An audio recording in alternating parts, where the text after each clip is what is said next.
Hi, my name's Eva Story and welcome to Real Nurse Stories. My Real Nurse Stories podcast shares nurses' stories about all things nursing, giving other nurses an opportunity to learn from each other, support each other and to share the fantastic work that nurses do every day with the wider public. I aim to interview different nurses and allow them the opportunity to share their stories so that you and other listeners can take snippets away from those stories and apply them in the workplace. I'm a professional coach as well as a nurse, and I work with nurses to support them in maintaining a work-life balance and helping them with resilience both in their personal life and the professional life.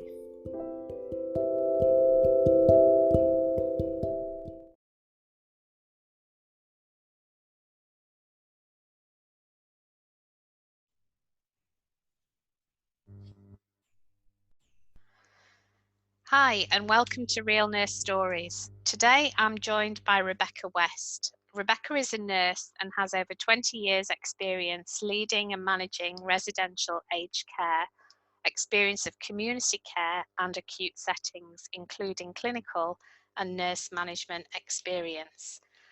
Welcome, Rebecca, to Real Nurse Podcast. It's a pleasure to have you here today. Thank you, Eva, and it's a pleasure to meet with you today. I know, it's great. Technology, hey? Rebecca's in Brisbane and I'm here in Perth and we're doing this remotely, so even better. Absolutely. So today, Rebecca, we're going to talk a little bit about your nursing career. And as you know, the Real Nurse stories are stories about nurses' careers, about why they chose to specialise in the area that they did, and sharing some kind of insights for perhaps a younger nurse just starting out. So I'd like to start, if that's okay, with the question around what made you decide to become a nurse? Sure. Look, I've always been seen as a compassionate and caring person from a child upwards, and I have a deep love of learning, and I have a deep value of justice.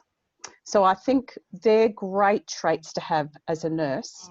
But I never grew up wanting to be a nurse. In fact, I wanted to do law. You know, when I was at high school, I wanted to study law. But I realised once I got to year 12 that I had not studied hard enough.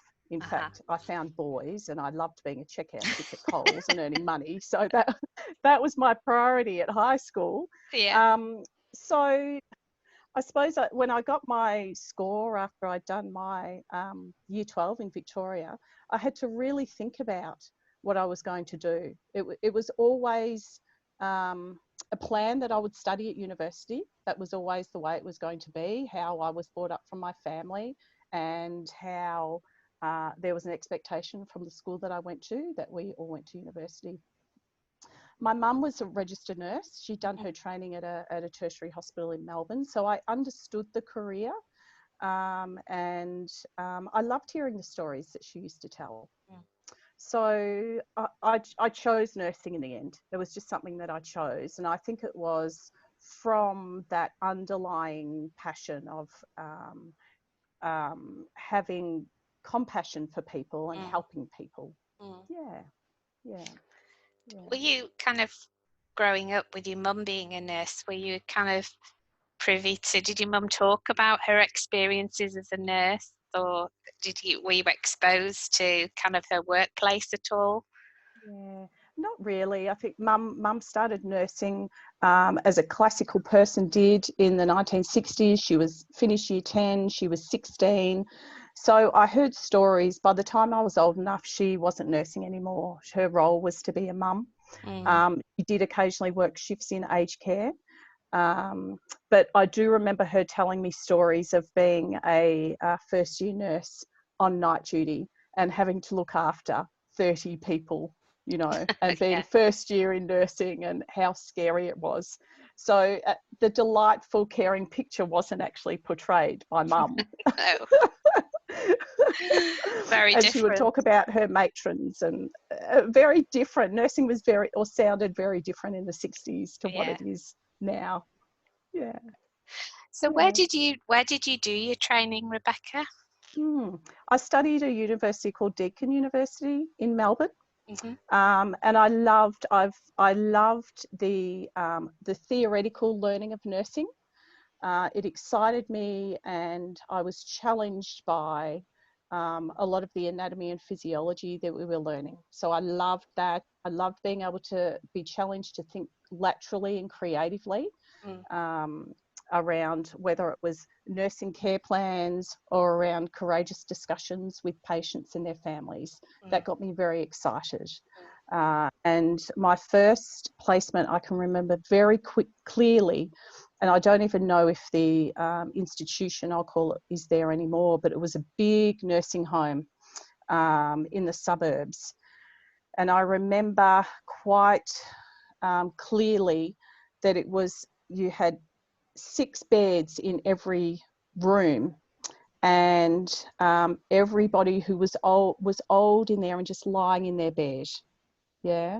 I could remember the smell, a very clinical smell, and how everything was very task-based.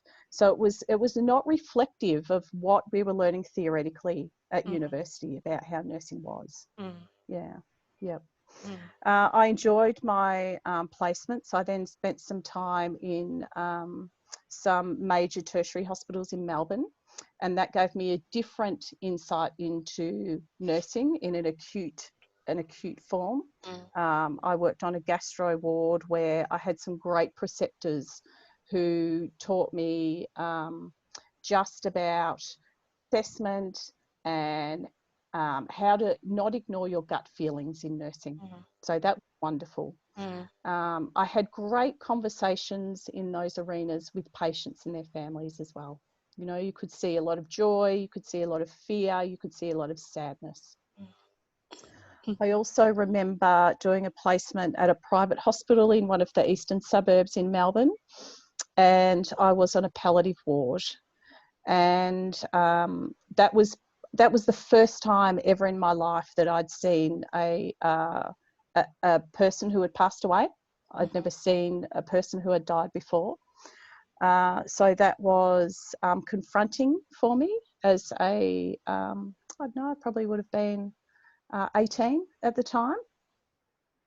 And again, how to have those conversations with loved ones. You know? Yeah. So I had some great learning as a university trained nurse. My mum, when I was thinking about what I was going to do, that year was the last year that nurses could be trained in hospital in Victoria. So mum gave me some great advice and said to me, go to university and do your training. She said, don't be a university trained nurse. Times are changing, and you need to be able to think, make decisions, and understand the theory behind why you are doing that. And I'm really glad that she encouraged me to do that. That's good advice. Yeah. Good advice. Yeah.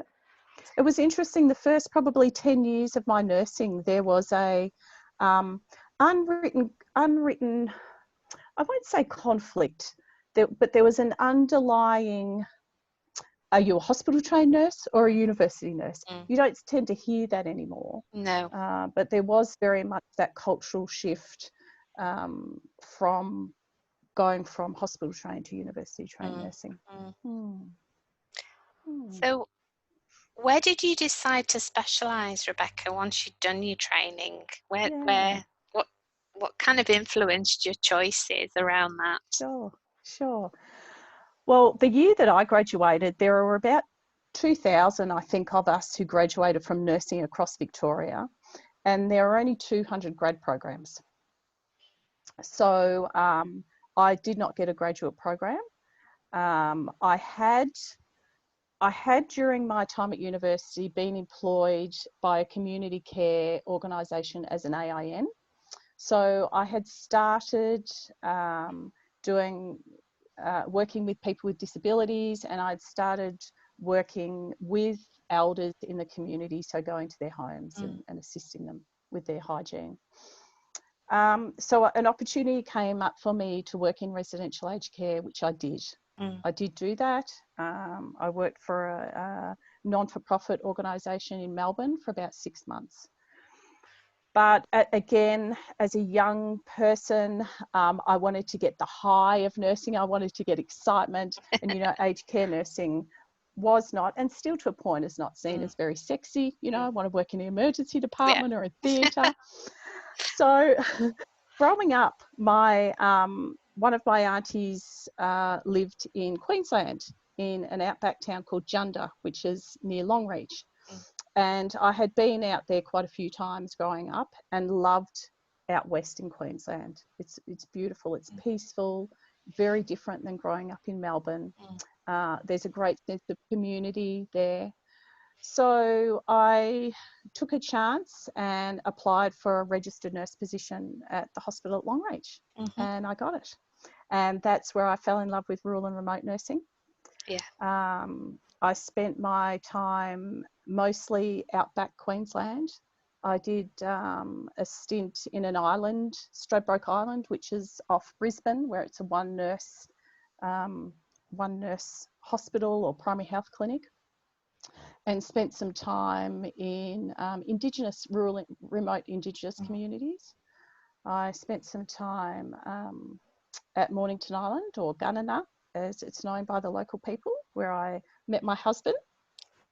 So I really enjoyed rural and remote nursing, and I did that probably for about 10, 15 years. And again, it was a couple of things. One, about community. So you'd walk down the street and you would know the people who you were with, and you would have those relationships with those people when they came in and they were acutely unwell, which I think creates trust in them. It decreases their level of fear when they come into hospital and they're unwell. So I love that part of it, but I was also really enjoyed the ability to extend my nursing skills. So apart from, you know, the doctor might be an hour away in some of those places, so you would have to assess and communicate the information, whether it was to RFDS or a doctor who was on their way. You would have to start treating. So I did things while I was there, like I got my X-ray license, I got my immunisation certificate, I learned how to suture.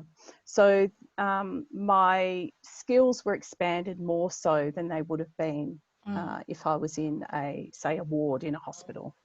Did you find that difficult, Rebecca? Because I know there's a big kind of shift when you go from it's almost the safety of a hospital ward, isn't it, where there's people around and you've always got someone to ask, to going to work in a remote area in the community, and there's huge advantages to that, but it's almost a different skill set. And I wonder initially, how did you cope with that transition? Look, I had some great mentors, and I found at that time that many nurses who I were working alongside were very, very experienced in what they did, and they were very, very willing to share their stories and to mentor and teach. So really, that's how I got through it. Apart from the fact that I think I was just really young and naive and excited and wanted to do, you know. And making mistakes was not an issue. You know, making mistakes is not an issue when you're young, and you see it as a challenge and you just keep moving forward.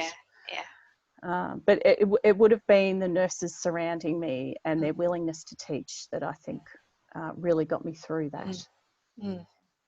A fabulous opportunity to expand skills as well, all of those extra skills that you acquired and had training for.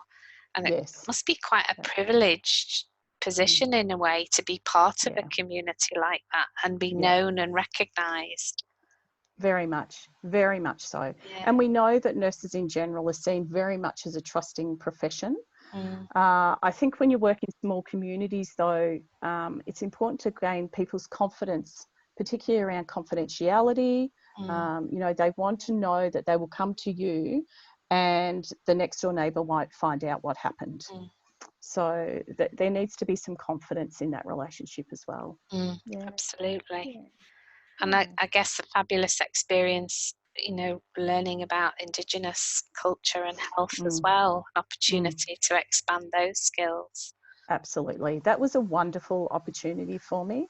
That was in the late 90s, early 2000s when I had those opportunities to do that. And again, I was a city girl coming from Melbourne, and I had very limited exposure. There was to any sort of indigenous people, let alone indigenous communities. So even 20 years ago, 20 to 30 years ago, I think there was still a matriarchal type delivery of services in Indigenous communities. It's changed now, thank goodness. And there's a lot of autonomy that is encouraged in communities. So when I did start there, I did see things that I thought were wrong when I first started nursing by nursing staff who had been there for a long time in Indigenous communities.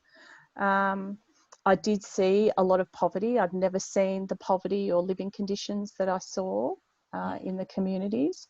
But I also saw great joy, and I saw people trying to get educated. I saw people, loving families who really cared about each other and really cared about their health. So one year I did Nurse of the Year through the Cancer Council. I was working up north, and that was great. So we did some wonderful fundraising events. We did bike rides, runs, and the kids loved it. You know, the kids of the community would come to all of those events, and they would absolutely love being involved. Yeah, it was fantastic. Yeah. That's great. Yeah. And I guess I'm curious to know as well, in terms of, you know, quite a lot of the younger nurses, and I can relate to what you said at the beginning about when you've just qualified and you want to be, you know, out there and you know, gaining skills and putting it all into practice. And it's often those areas like ED, ICU that everybody kind of, when you talk to them, most nurses tend to say that's where they want to work when they just qualified. Yeah. Do you think that working in remote and rural areas is seen as something that nurses want to do? Do you think that's changed from kind of your time when you were there to, is it something that kind of the younger generation of nurses coming out want to do? Is that something that you think has changed? Look, I don't think so. I think that it's still seen as very isolating, living 1,000 kilometres from a city. I think that people who study nursing who are from those areas do want to go back. So they want to make a difference to their community, and I do see that. And, you know, it's great. I see it in Queensland. More and more nursing schools have opened in, you know, major rural regional towns to encourage that to happen. But I still think the distance and the isolation stop people from going to those areas, and the unknown. I think, again, people don't understand what rural and remote nursing entails.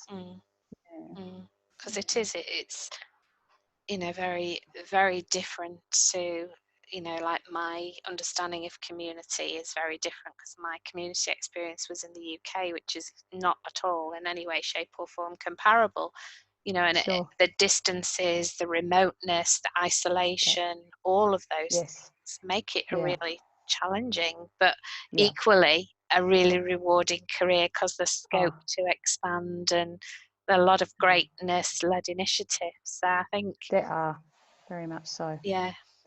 So yeah, look, I think also something that perhaps puts people off is safety. So we hear in the media when things go wrong in rural and remote communities with nurses, and safety is a real issue. You know, it's a real issue for nurses who are working on their own or get called out and have to go to people's houses on their own. And that's what the community sees sometimes through the media, that it's not safe. So when I lived in one of the Indigenous communities, I was actually shocked. So our living quarters had barbed wire around it. And I can remember, again, being this naive 20-something year old girl going, oh my goodness, you know, we've got barbed wire and padlocks. You had to padlock the gate at night. But if you work through that and get to know the people Yeah. of the community, it changes your thinking, Yeah. you know, Yeah. and listening to their Yeah. stories, it's amazing. Yeah. A valuable Yeah. experience, really, as well. Yes. Yeah. Yes. Very much Yeah. so. Very much so. Yeah.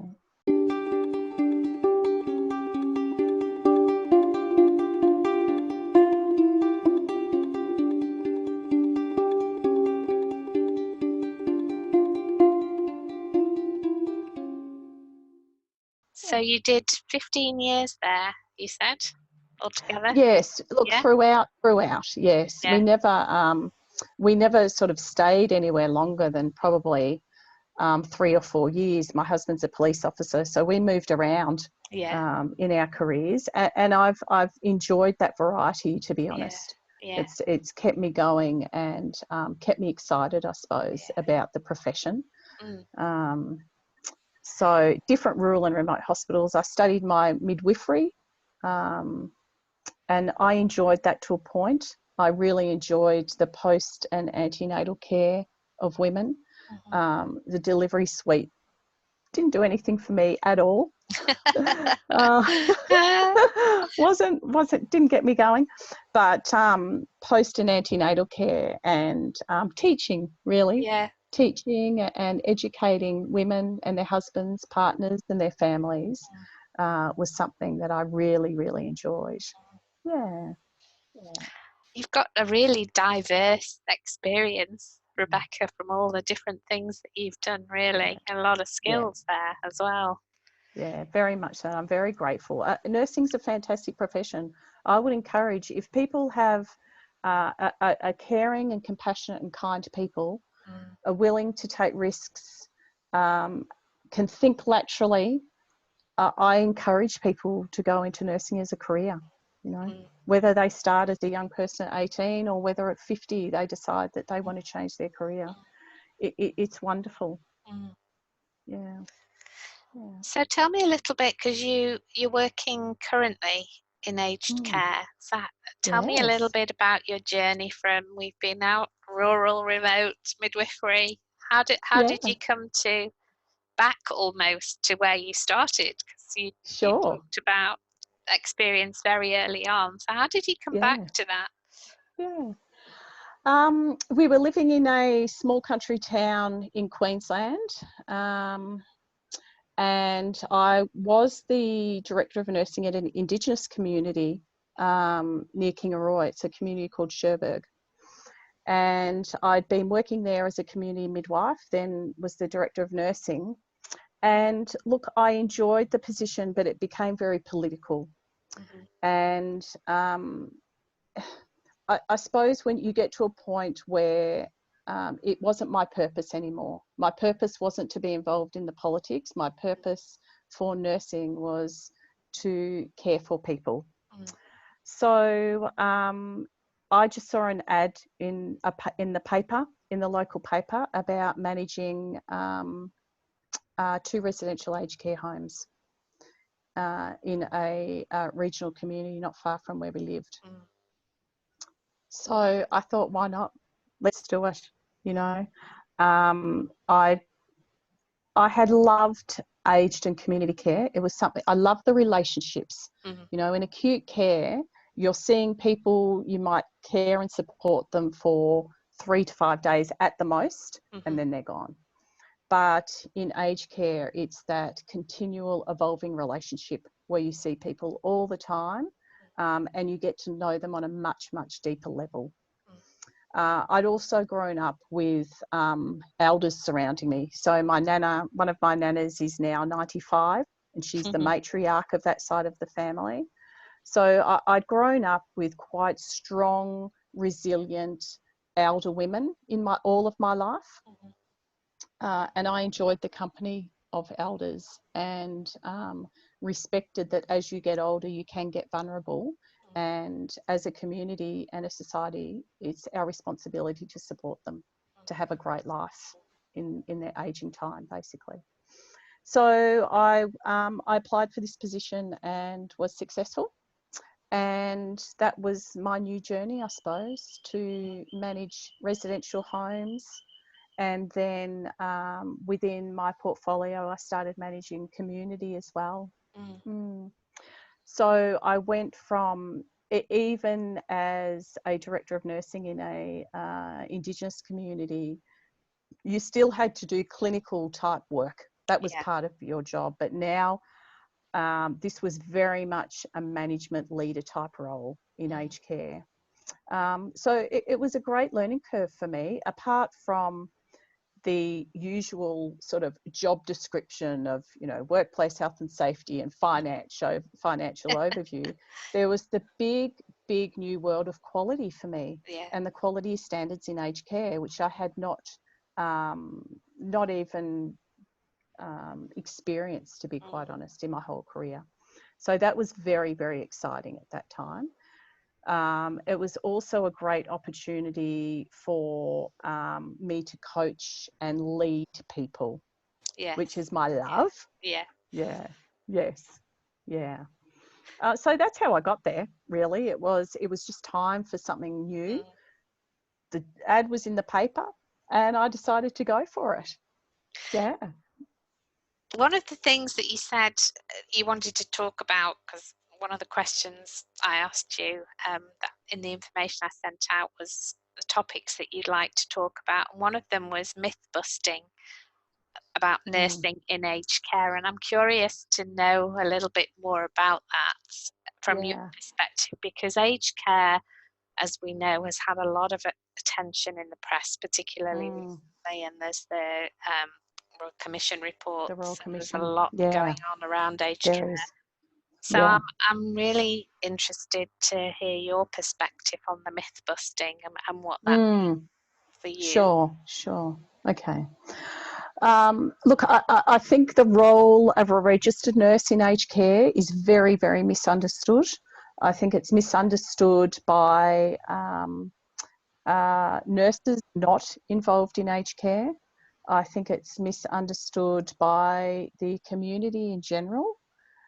And I think that it's important that we shine a light on the industry to our trainee nurses in university and the graduates to say, hey, this is actually a very, very rewarding role. It's actually a specialty in it. I very much see it as a specialty in nursing.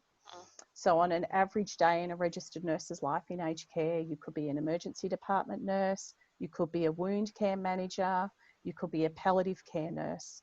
It's challenging, but it's also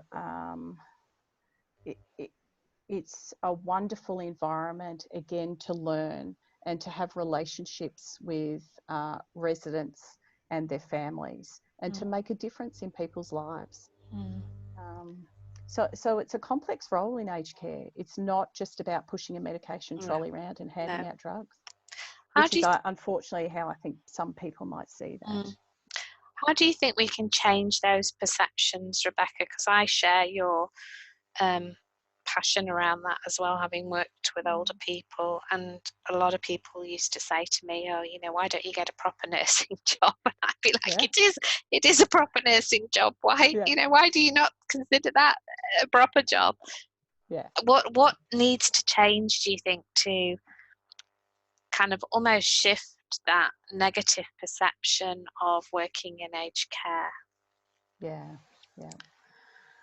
I think a lot of it is around storytelling.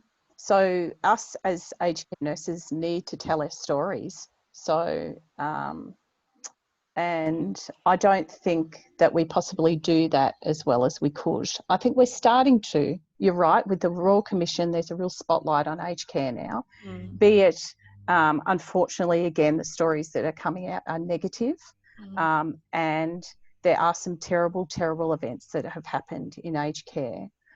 However, I'm a true believer, having worked in quite a few homes now, that there is wonderful, wonderful care and wonderful nursing, wonderful, compassionate and caring people, whether it's the chef working in the kitchen or the person in the laundry or the cleaner cleaning residence rooms. They are there because they are passionate and they want to give great care and empathy to our elders.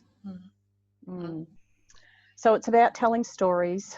I think it's about encouraging graduates. They do their placement there, which is a wonderful thing, and encouraging that more so. We do find now, which is great as well, that when the international nurses come over, that they come and do a placement in aged care as well, which is fantastic. That's great. I would love to see a program where acute nurses and aged care nurses maybe do a swap, or a program where they spend a week or 2 weeks in each other's area. Because I think it's also helpful for aged care nurses to go back into the acute setting, just for experience in acute, and again that assessment, just re-looking at their assessment skills. Yeah. Okay, good. Yeah, I think that's the way. I mean, it's a great question, Eva, and I think us in the industry have been asking this question for a long time. Yeah. Yep.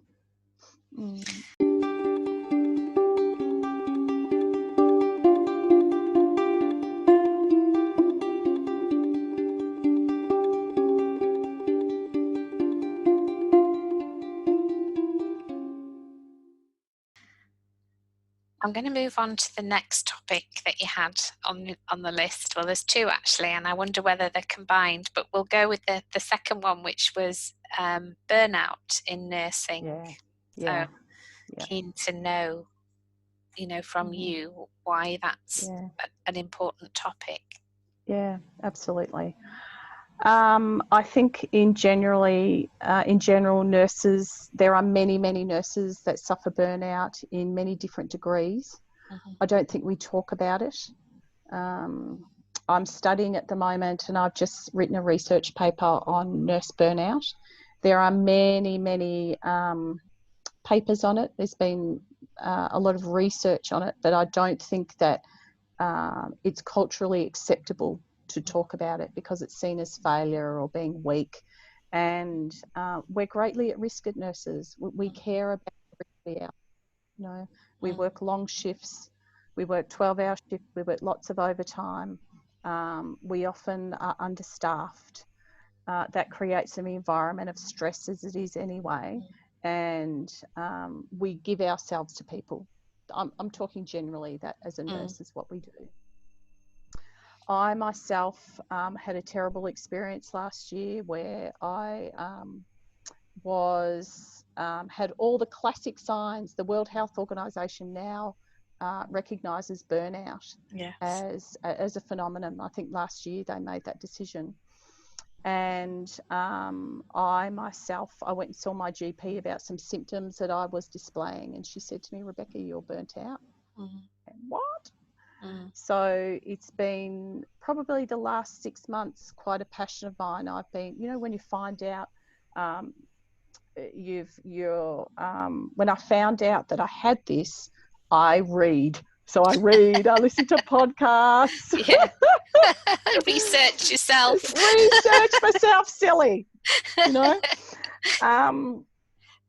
and now able to reflect on my nursing and reflecting on nurses around me.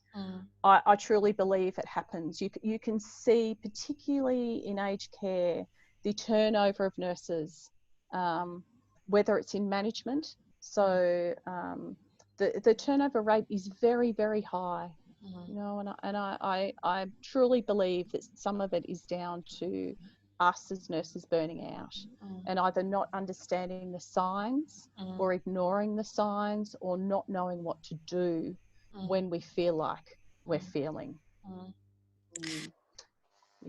What do you think can help with that? Because I agree, Rebecca, I think quite often, or too often, nurses don't realise that they're at that point of burnout.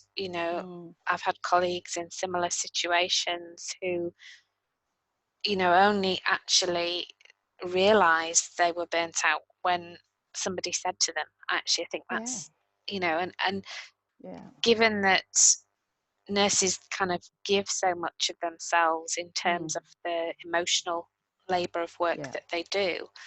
What are the things do you think that perhaps could help nurses to almost be able to intervene before we get to the point where nurses are completely burnt out and we lose them from the profession? Because you're right, you know, the research is out there that's saying this is a problem, but what are we actually doing about it? And I'm keen to know, you know, from your experience, and I know that you're studying at the moment and there's a link there, so I'll let you share your thoughts. That's a great segue, Eva.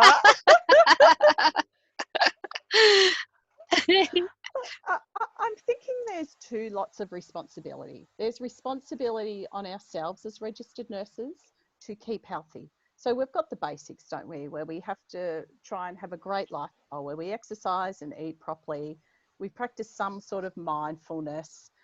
We learn to say no. So we learn to say that we've just worked our 10th shift and we get rung up and we're asked, can we please do another shift tomorrow? We've got to learn to say no and self-care. I don't think we do that well. I think if we start having conversations in the nursing community about what burnout is and what we can do, you know, have an awareness about it, and have peer support, so support each other. And of course, have a coach, Eva, have a coach. So I first heard about coaching probably about 4 years ago, and it was around career coaching. So I engaged with a coach, and it was one of the best things that I had ever done. So a coach or a professional coach, and they're known by a life coach, a resilience coach, is a person who actively listens to you. They support you. They understand that you have the answers to your future. And they ask very powerful questions to have a deep dive into whatever is going on in your life. So the whole way I thought about my career changed when I went to a coach. And the way that I stood in my own way of doing things, and my own thoughts were controlling my emotions and how I was feeling about things, and that I was actually being an imposter in many parts of my career that I hadn't realised I was. So I don't believe, though, that coaching, again, is understood or talked about in nursing. You know, many CEOs have a coach and have many coaches. People in the business world are encouraged to coach. I think some of us in nursing naturally coach our people who report to us, or people who come to us and want to grow professionally. I think we do it informally, but having now studied it, there's a particular technique and a way that we can be involved in pure coaching that I just don't see at the moment. I saw quite a lot of research that physicians are doing it, and I think doctors are more on board with coaching now, but us not so much nurses, which segues nicely into organisational responsibility. So you asked the question about what can we do. I think, again, there's a responsibility from the nursing fraternity and organisations who either employ or support nurses to educate nurses around burnout, and then again mental health and how to care for themselves, and really look into coaching. I think most organisations train their team very well. I think mentorship is very popular and done very well in nursing, but the coaching aspect, I think we've got a long way to go. Yeah. Do you find sometimes this confusion between mentoring and coaching when you talk to your nursing colleagues? Because they're very different, as you and I both know. But I wonder your experience of certainly the understanding of coaching, and perhaps not understanding how it can help, somebody with things like burnout and how to cope with stress. As you point out, there's quite a lot of work being done with the medical profession, but not so much in the nursing space, which needs to change. Absolutely, it does need to change. I think one of the barriers is at the moment, I think as nurses, we need to know that something is evidence-based, right? Because we're taught that. Our clinical skills have to be evidence-based. And the research that I've done is showing that there's not a lot of evidence-based coaching. There's not a lot of research being done into coaching yet, and coaching around nurses.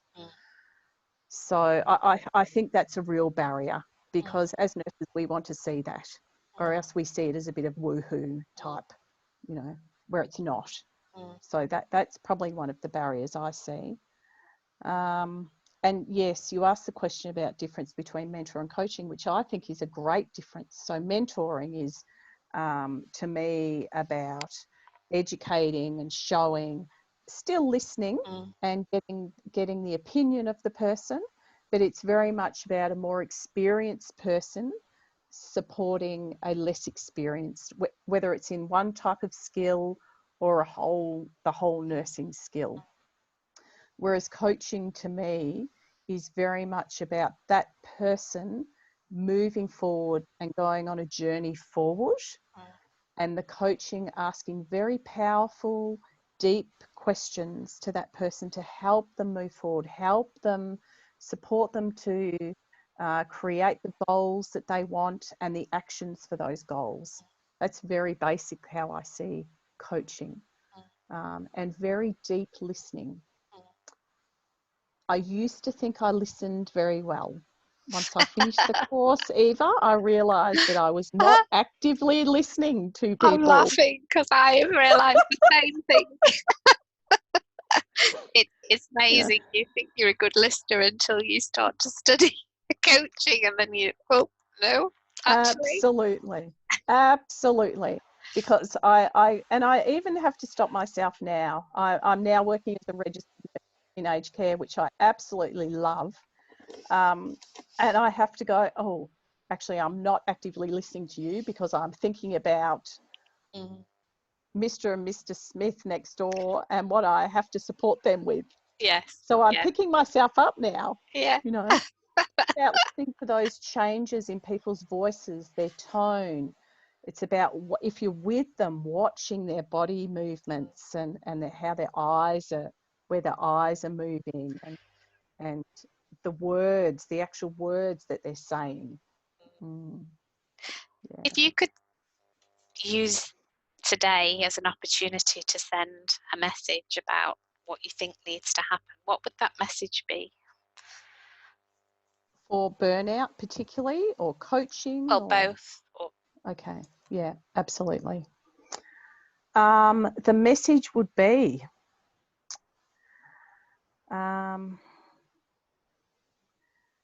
you as a nurse, as an individual nurse, you have the answers. You have the answers to your journey, to your pathway, to your health. Be open to let people in to support you to go on that journey. Great, good advice.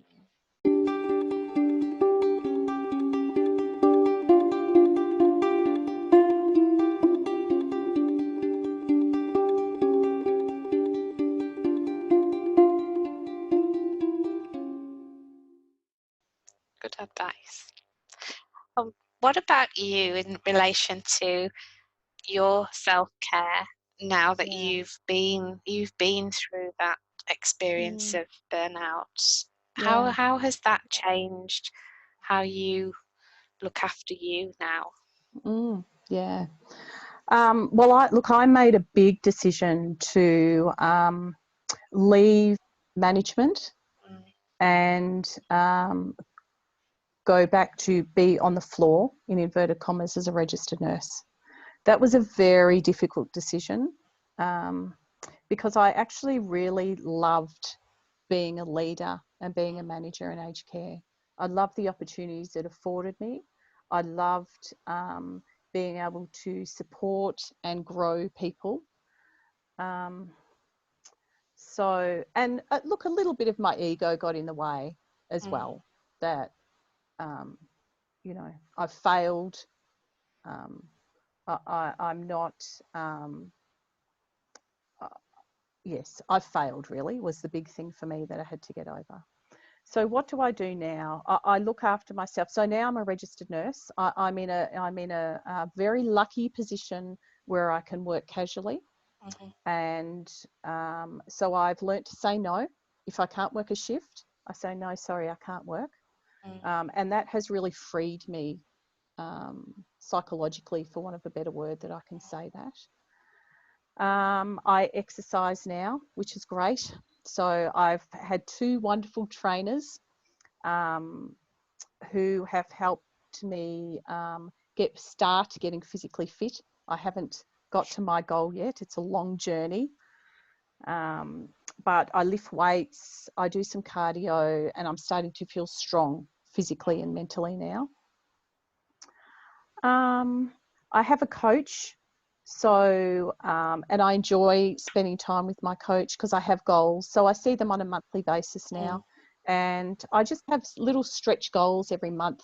And it excites me when I achieve those. That's something I need to achieve. Yeah. So that's been great. Yes. And just talking about it now. So I would have been embarrassed. I remember when I had to tell the person who I was reporting to, I was so embarrassed, Eva. I was so embarrassed, and that I had to tell somebody that I was burnt out. Yeah. And I must say that I was unfortunately shocked that I had some wonderful phone calls from the executive of the company that I worked with. I had phone calls from the CEO and the COO, and they were so caring. And that was enlightening, really, for me, actually, that we should talk about this more often. Yeah. So that's something else I do, is talk about it. Because there's a lot of stigma, I think, around, well, as we know, there's a lot of stigma around kind of mental health, burnout, stress-related issues. Yes. But I also think that as a nurse, we struggle with the whole holding our hands up to say, actually, I'm not coping, because Correct. sometimes there's fear of what other people might think. Correct. That Absolutely. whole, they're not coping, or they're not doing very well, or it's almost, it in a way, it's so sad that nurses have to get to that point where they're completely burnt out to then be able to recognize kind of how that happened, to put measures in place so it doesn't happen again. It's almost like, how do we catch that before that point? And I'm also curious to know now, with hindsight, what could have made the difference, do you think, for you before you got to that point of feeling completely burnt out? What would have helped? Look, I think, and it's still difficult for me to say, but I'm someone who gets very emotionally involved in what I do. And my loved ones surrounding me would tell me that. I just thought that's what you had to do when you're a nurse. That's why I got into nursing. And you get emotionally involved in it, I think. And sometimes, to be honest, you lose perspective. And if I had just caught myself, and it's a slow burnout. It doesn't, well, for me, it just didn't happen overnight. No. It probably over 6 months of long working hours. I had to travel quite a distance to work, and that was my choice. so I think now I should have listened to the signs. I should have seen when I was working long hours to put my hand up and say, I'm actually working long hours. This isn't acceptable for me anymore. But these are the things that I think we can do to put in place. Yeah. Yeah. Yeah.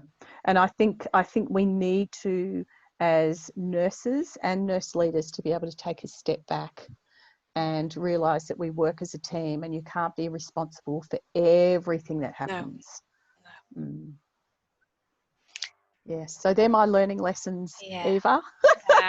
Thank you. Thank you, Rebecca, for sharing. I appreciate your honesty, because as we both know, it's something that's not often talked about, and it's a big thing to be able to, say that out loud, actually. And I appreciate your honesty, because the whole point of doing these podcasts, if another nurse listening to your story recognizes that, then that's a really important takeaway for them, And I just kind of, on a final question, just thinking about all of those things that you've said, what advice would you give, knowing what you know now, having been through everything you've gone through?